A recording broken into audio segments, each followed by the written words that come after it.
салом бинандагони азиз, барномаи иттилооти вақтро бо муҳимтарин хабарҳои рӯз аз телевизиони Душанбе тақдиматон медорем. Дар студия бо шумо Меҳри Нисои Абдуҳомид. Таваҷҷӯҳ намоед ба сархати хабарҳо.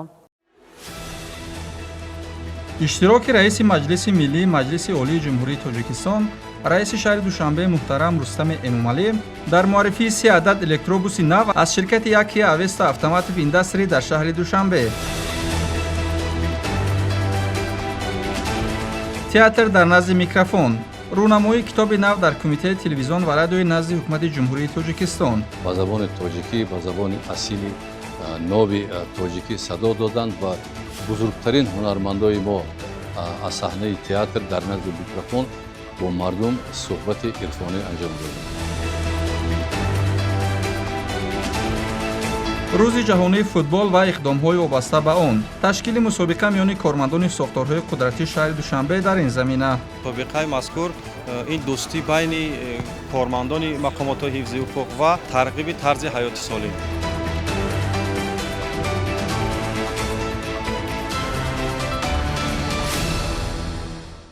پنجم مای رئیس مجلس ملی مجلس عالی جمهوری تاجیکستان رئیس شهر دوشنبه محترم رستم امامعلی در معرفی 30 عدد الکتروبوس نو از شرکت اکیا اوستا اتوماتیو اینداستری در شهر دوشنبه اشتراک نمودند.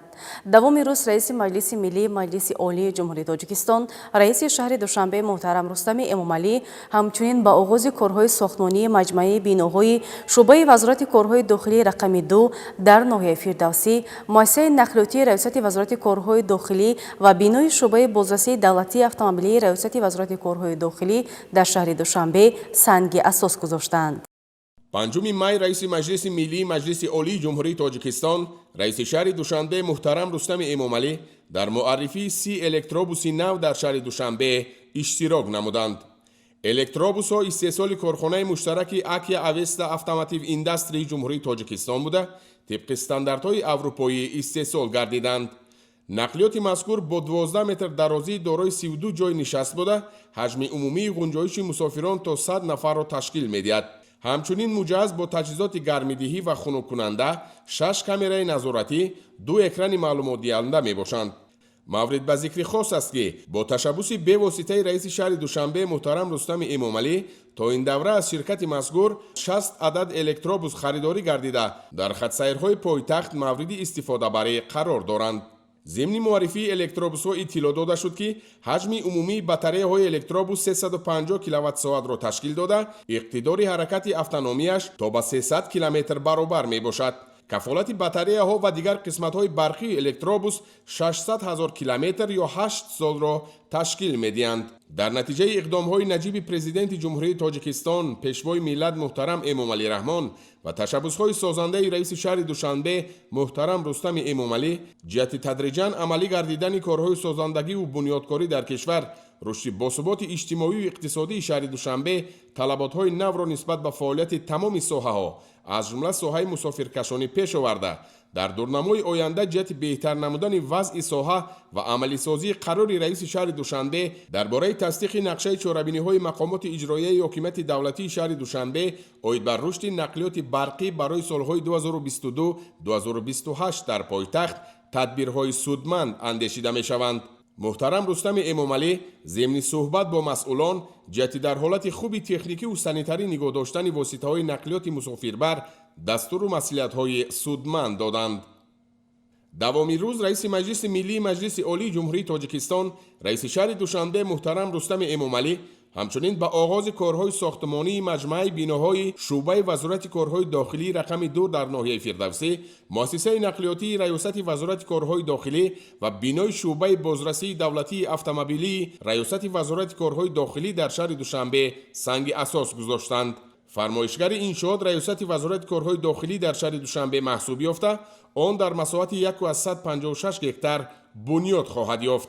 مجمع مذکور از 3 بنا عبارت بوده. شعبه وزارت کارهای داخلی 2 در ناحیه فردوسی 5 آشیانه با تخانه و دارای 45 عدد اتاق کاری، بینای مؤسسه نقلیاتی ریاست وزارت کارهای داخلی در شهر دوشنبه، بینای شعبه بازرسی دولتی اتومبیلی ریاست وزارت کارهای داخلی در شهر دوشنبه باشد از 5 آشیانه با تخانه و 42 اتاق کاری عبارت می باشند. иншооти мазкур ҳамчунин дорои майдончаи тамрин, майдони варзишӣ, майдони сафороӣ, нуқтаи тақсими сӯзишворӣ, таваққуфгоҳи мошинҳо ва таваққуфгоҳи ҷаримавӣ мебошад. дар фарҷом раиси шаҳри душанбе муҳтарам рустами эмомалӣ ҷаҳти дар муҳлати муайян гардида ва бо сатҳ ва сифати баланд анҷом додани корҳои сохтмонии иншооти бунёдшаванда ба кормандон ва масъулон дастур ва супоришҳои мушаххас доданд.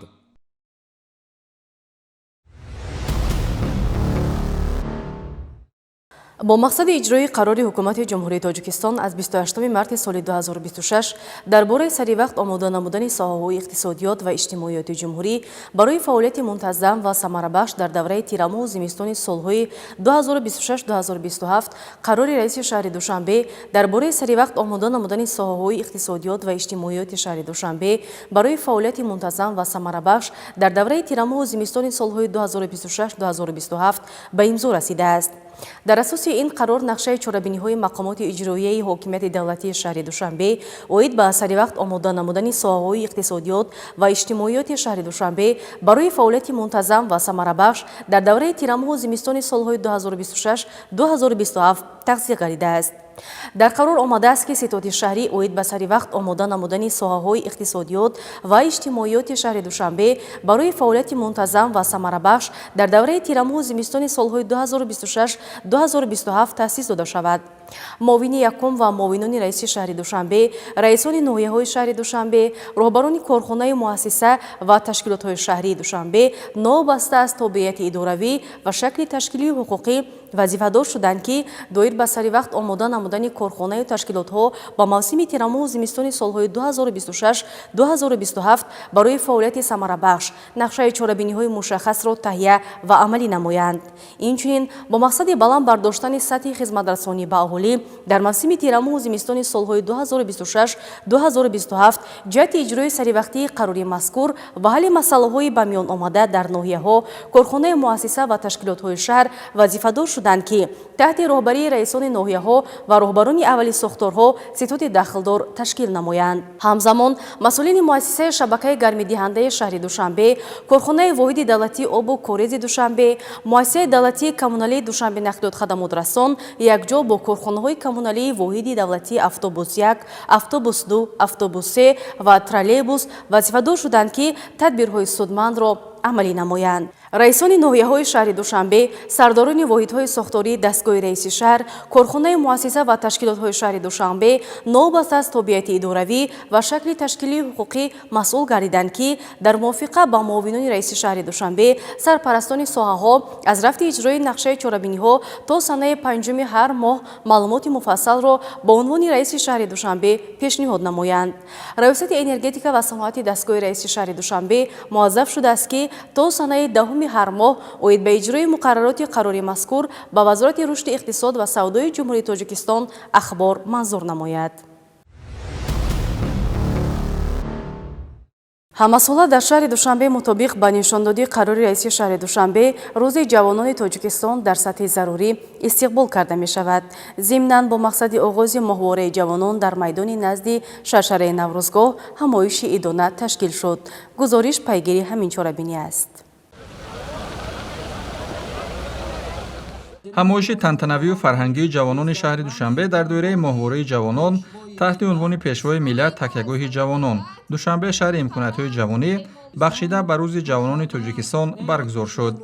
چاره‌بینی در دوره نقشه چاره‌بینی‌های مقامات اجرایی حکومت دولتی شهر دوشنبه از جانب ریاست کار با جوانان و ورزش پایتخت راه اندازی گردید. در همایش معاون رئیس شهر دوشنبه سلامزاده رحمدین و معاون یکم رئیس کمیته کار با جوانان و ورزش نزد حکومت جمهوری تاجیکستان رحیمزاده شبنم برآمد کردند. ضمن سخنرانی‌ها ذکر شد که همایش مذکور به افتخار روز جوانان تاجیکستان و در دوره آغاز ماهواره جوانان اینچنین با استقبال شایسته 35 سالگی استقلالیت دولتی جمهوری تاجیکستان تشکیل شده است. مورد به ذکر است که در پایتخت با مقصد در سطح ضروری استقبال گرفتن روز جوانان تاجیکستان قرار مربوطه رئیس شهر دوشنبه به امضا رسیده است و در دوره آن چاره‌بینی‌های گوناگون راه اندازی کرده می شود. در ادامه تاکید شد که با دستگیری و سیاست جوانپرورانه پرزیدنت جمهوری تاجیکستان پیشوای ملت محترم امامعلی رحمان برای عملی شوی تشبس‌های جوانان شرایط مساعد فراهم آورده شده است. дар ҳамоиш нақши ҷавонон дар рушди пойтахт ва татбиқи ҳадафҳои стратегӣ муҳим арзёбӣ гардид.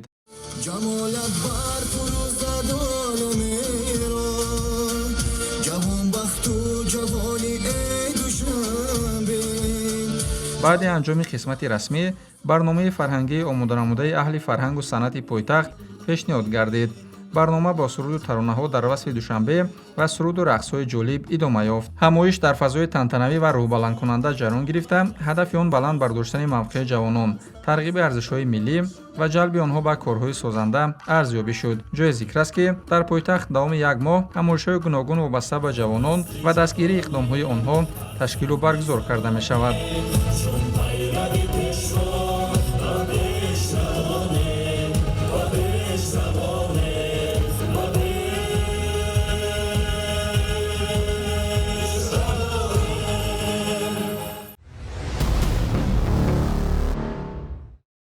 ҳифзи сирри давлатӣ яке аз масъалаҳои муҳим ба шумор меравад. дар шаҳри душанбе конференсияи ҷумҳуриявӣ таҳти унвони масъалаҳои таъмини ҳифзи сирри давлатӣ ва ҳифзи техникии иттилоот дар ҷумҳурии Тоҷикистон таҳлил, вазъ ва дурнамо баргузор гардид, ки ба баррасӣ яке аз самтҳои муҳими амнияти миллӣ ҳифзи иттилооти дорои аҳамияти давлатӣ бахшида шуд.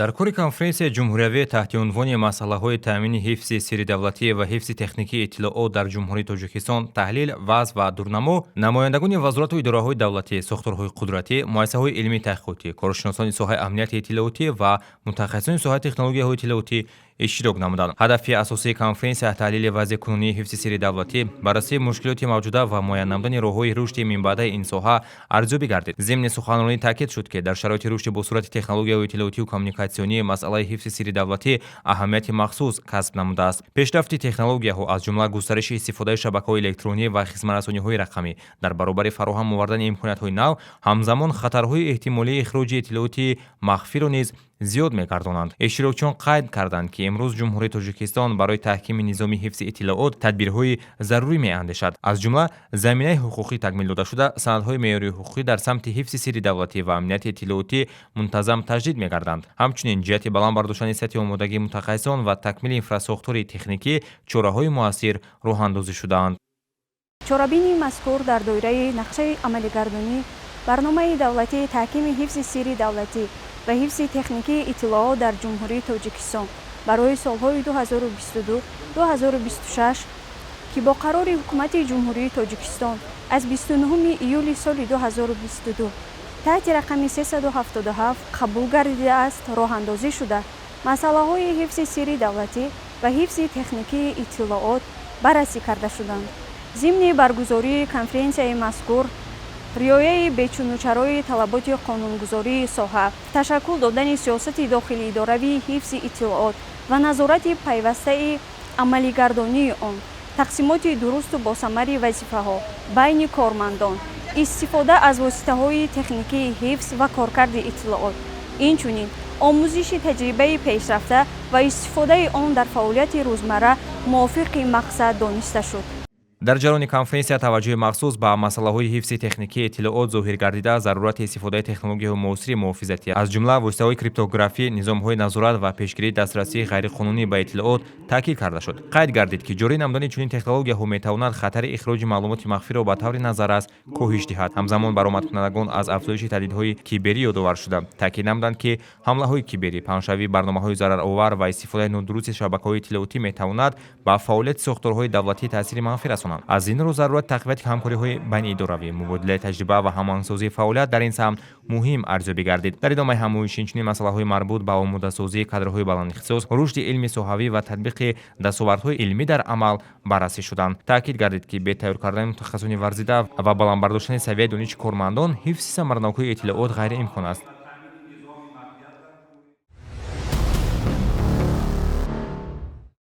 дар Академияи идоракунии давлатӣ назди президенти ҷумҳурии Тоҷикистон конференсияи байналмилалии илмӣ амалӣ баргузор гардид. зимни он масъалаҳои нақши илм ва инноватсия дар рушди саноати миллӣ мавриди баррасии ҷиддӣ қарор гирифт.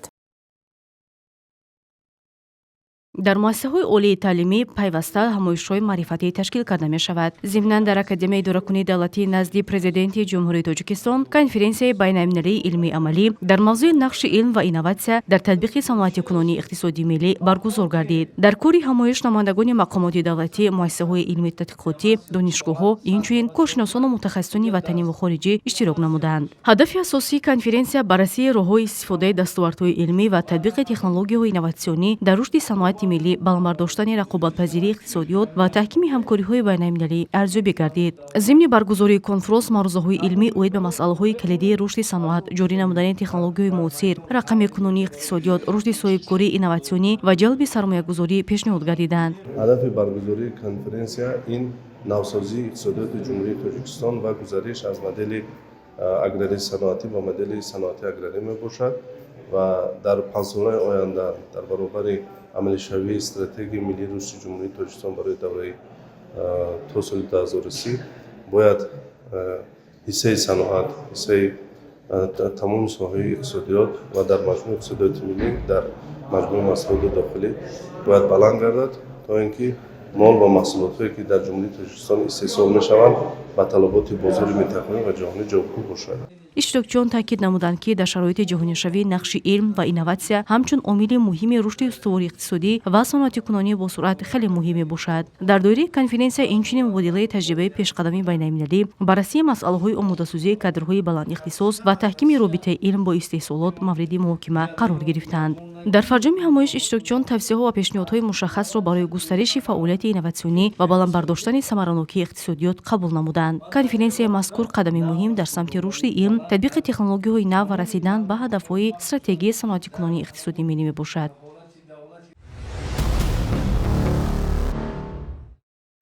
даври ноҳиявии озмунҳои шаҳрӣ дар ноҳияи Сино ба марҳалаи ниҳоии худ расид.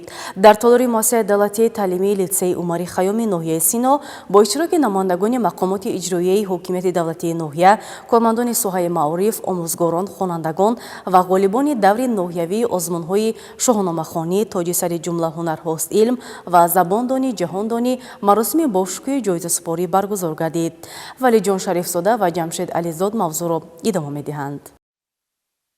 бо иштироки ғолибони даври ноҳиявии озмуни ҷумҳуриявии шоҳномахонӣ ва озмунҳои шаҳрӣ тоҷи сари ҷумла ҳунарҳост илм ва забондонӣ ҷаҳондонӣ маросими ҷоизасупорӣ доир шуд. масъулин дар баромади худ аҳамияти баргузории чунин озмунҳоро дар тарбияи маънавию зеҳнии насли наврас муҳим арзёбӣ карданд. таъкид гардид, ки тавассути ин гуна tashabbusҳо хонандагон ба мутолиаи осори классикӣ, омӯзиши илм ва аз худкунии забонҳои хориҷ бештар ҷалб гардида, ҷаҳонбинии онҳо васеъ мегардад. зикр шуд, ки озмуни ҷумҳуриявии шоҳномахонӣ дар ноҳия яке аз озмунҳои сердовталаб буда. соли равон дар он 1440 нафар ширкат варзиданд. аз миёни онҳо 34 нафар беҳтаринҳо ба даври шаҳрӣ роҳхат гирифтанд. қайд гардид, ки ин озмун барои эҳёи арзишҳои миллӣ ва баландбардоштани завқи адабии хонандагон мусоидат мекунад. ҳамзамон дар даври ноҳиявии озмуни шаҳрӣ тоҷи сари ҷумла ҳунарҳост илм 370 нафар иштирок намуда, 21 нафар сазовари роҳхат ба марҳилаи навбатӣ гардиданд. иштирокчиён сатҳи дониши худро аз фанҳои гуногун нишон дода, собит сохтанд, ки ҷавонони имрӯза ба омӯзиши илм таваҷҷӯҳи зиёд доранд.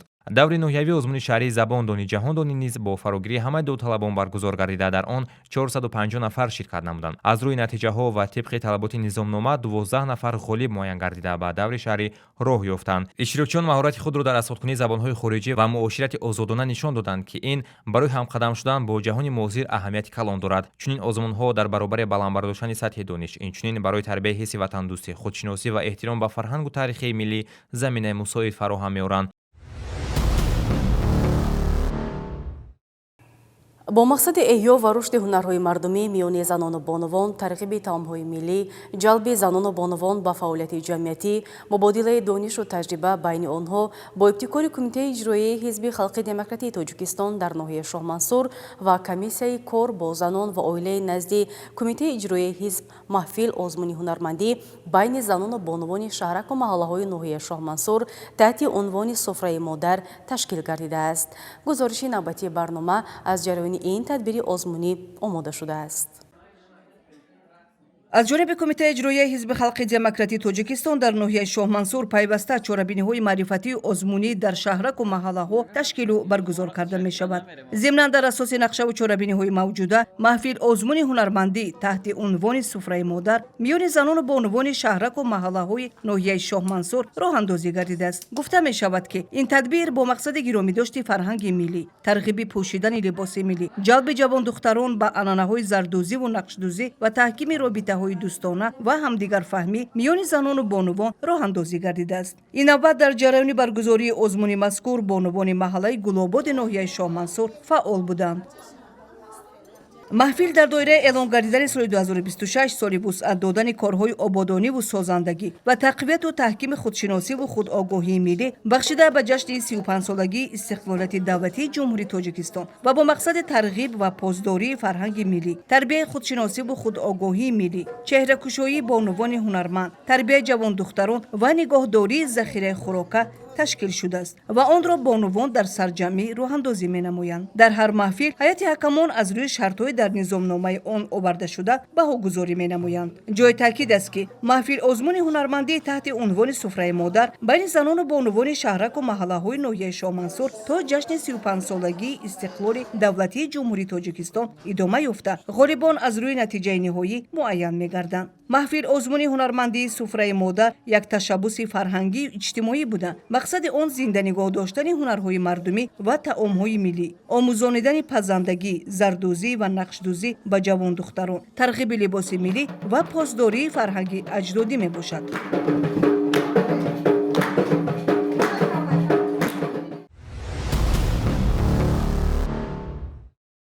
пайваста асарҳои тозанашр зимни тадбирҳои гуногун рӯнамоӣ карда мешавад. Дар Кумитаи телевизион ва радиои назди ҳукумати ҷумҳурии Тоҷикистон маросими рӯнамоии китоби номзади илмҳои филология директори радиои Тоҷикистон Обидҷон Саидзода таҳти унвони театр дар назди микрофон бо иштироки доираи васеи мутахассисону аҳли фарҳанг баргузор гардид. шарҳи бештар дар таҳияи ҳамкоронамон.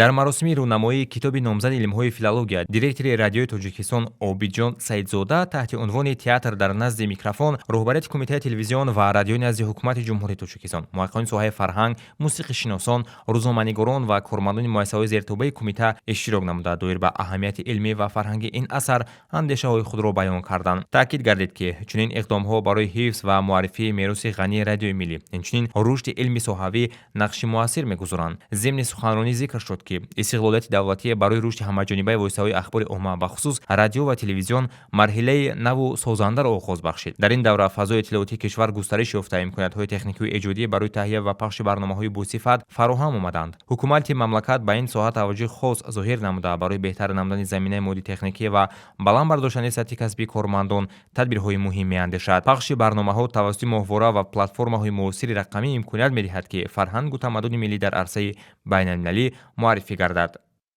худи ҳамин китоб ва худи ҳамин асар нишонаи он аст, ки таи 40-50 сол инҷониб радиои Тоҷикистон ба воситаи театр, ба воситаи намоишҳои театрӣ, ба воситаи як барномаи хеле нодири театр дар назди микрофон мардумро аз санъати театрӣ, аз таърих, ки дар спектаклҳо таърихи мо воситаҳои аёнӣ, воситаҳои баёнии саҳна инҷо танҳо дар назди микрофон сурат мегирифтанд.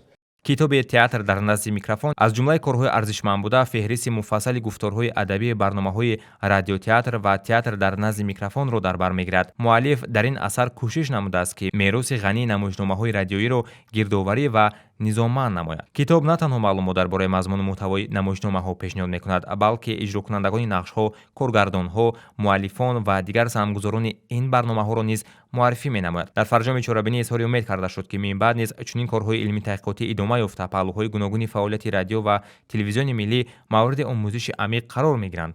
ҳамзамон таъкид гардид, ки таҳқиқ ва муаррифии мероси фарҳангии соҳа метавонад дар рушди худшиносии миллӣ ва таҳкими ҷойгоҳи Тоҷикистон дар фазои иттилоотии ҷаҳонӣ саҳми арзанда гузорад.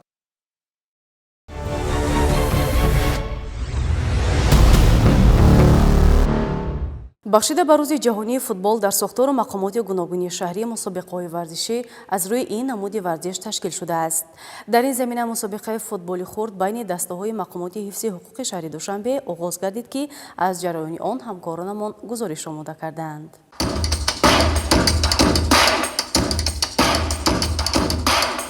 майдончаи варзишии раёсати вазорати корҳои дохилӣ дар шаҳри Душанбе инак дар остонаи рӯзи ҷаҳонии футбол мизбони як сабқати зебои варзишӣ гардид бо шӯру ҳаяҷон ва шавқуни нидоҳои варзишӣ. инҷо маросими ифтитоҳи мусобиқаи футболи хурд байни дастаҳои мақомоти ҳифзи ҳуқуқи шаҳри Душанбе бахшида ба рӯзи ҷаҳонии футбол баргузор гардид. дар раванди ҳамоиши варзишӣ роҳбарияти сохторҳои ҳифзи ҳуқуқи пойтахт, футболбозони дастаҳо ва доварон ширкат намуданд.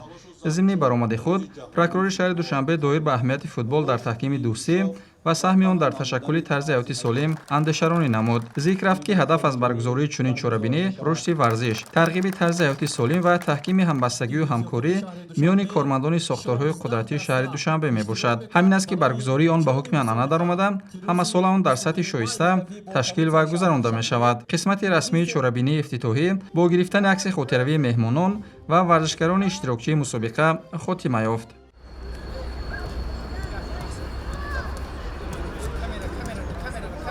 16 даста дар 4 гурӯҳ иштирок мекунад ва бозии охирон рӯзи 22 май дар арафаи рӯзи ҷаҳонии футбол 25 май таҷлил карда мешавад. ҷанбаст гардида ғолибон муайян ва қадрдонӣ карда мешавад.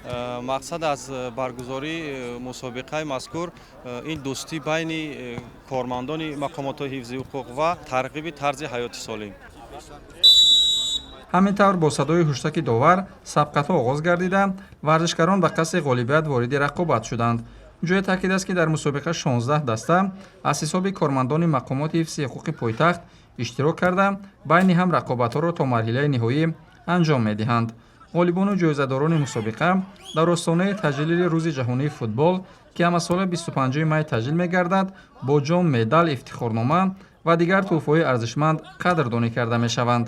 зимнан сабқати аввал ҷолибу хотирмон ва бо омодагии ҳамаҷонибаи дастаҳо ҷараён гирифт.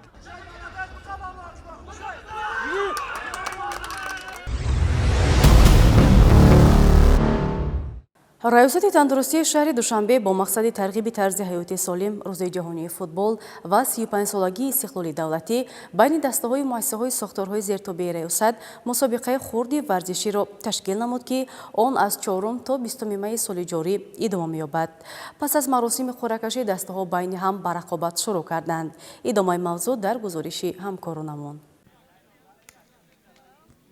футбол миёни бозингарон фазои солим, муҳаббат ба варзиш ва эҳсоси ватандӯстиро тақвият медиҳад. дар майдони варзишии муассисаи давлатии маркази тиббии шаҳрии рақами 1 ба номи Карим Аҳмадов мусобиқаи футболи хурд байни дастаҳои кормандони тиббии муассисаҳои табобатию пешгирии зерсохторҳои раёсати тандурустии шаҳри Душанбе барои дарёфти ҷоми сардори раёсати тандурустии шаҳри Душанбе оғоз гардид. дар маросими ифтитоҳи чорабинии варзишӣ роҳбарият ва намояндагони кумитаи кор бо ҷавонон ва варзиши назди ҳукумати ҷумҳурии Тоҷикистон, раёсати тандурустии шаҳри Душанбе ва раёсати кор бо ҷавонон ва варзиши шаҳри Душанбе, роҳбарони муассисаҳои тиббӣ ва дастаҳои иштирокчии мусобиқа ширкат варзиданд. роҳбарияти кумитаи кор бо ҷавонон ва варзиши назди ҳукумати ҷумҳурии Тоҷикистон ташаббусҳои роҳбарияти раёсати тандурустии шаҳри Душанберо ҷиҳати баргузории чунин мусобиқаи варзишӣ бо мақсади тарғибу ташвиқи тарзи ҳаёти солим ва рушди футбол дар кишвар ки аз ташаббусҳои бевоситаи президенти Федератсияи футболи Тоҷикистон муҳтарам Рустами Эмомалӣ сарчашма мегиранд, иқдоми саривақтӣ арзёбӣ намуд. зикр шуд ки футбол дар кишвар имрӯзҳо ҷойгоҳи хоса дорад. пас аз истиқлоли давлатӣ рушди футбол